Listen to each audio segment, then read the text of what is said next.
time a lover boy comes a-rolling in, bottle of rum, the sand thanks to Sailor Jim. Yeah, he's rolled up and he's ringing wet. The boy's a man covered in blood and sweat. I was brought up in a very musical family.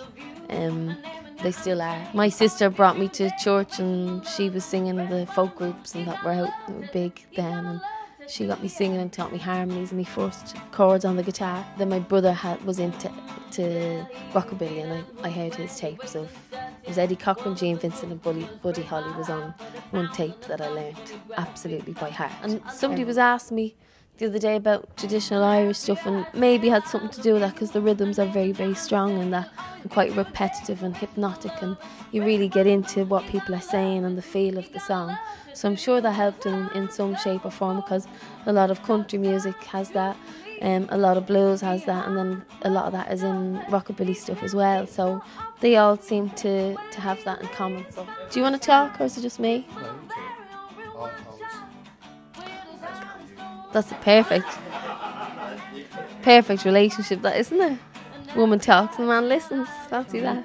But I don't think it needs to be a nostalgic music at all, because it has people who are listening to it again. There's a lot of younger people hearing it for the first time and realising that it has such a fire in it that will never go away. It has that rebellious streak, and you can almost imagine what it must have been like to hear people crooning and then somebody freaking in with some mental guitar on it. It was rough, and it kind of like was the punk of its day, and equally punk will never be nostalgic, I don't think, if it's done properly. And I think the same can be said for rockabilly.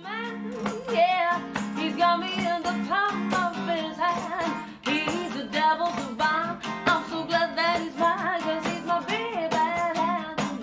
I love recording as well, but I love live. I love the interaction between ourselves and the audience, and it's good fun, and it's normally the whole atmosphere that you can feel the electricity in the air even more.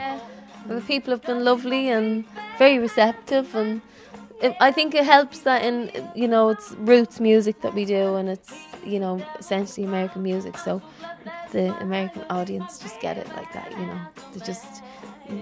Where in Ireland, I remember doing a gig once and a woman screamed up, and she was dancing like mad, and she screamed up, I don't know what it is, but I love it. Yeah, it's absolutely great. Yeah, and we've had some fantastic gigs, and like I was saying to you earlier, we opened for Chuck Berry, and so they haven't, that was fantastic, but the audience had no clue what we were about to do, and it was nice to see the rustle in the audience as they were kind of chatting, and then they start looking up, and all of a sudden they were waving their arms and stuff. So yeah, it's been great.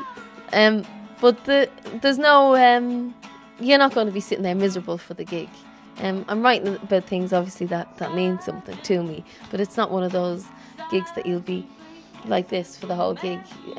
Obviously there are some slows now, but a lot of it is about fun or weird things that have happened in our lives, and yeah, you should have fun on it, because essentially music you should go home feeling like you've had a great night. Hello, this is Imelda May, and you're listening to Baeble. See, Baeblemusic.com.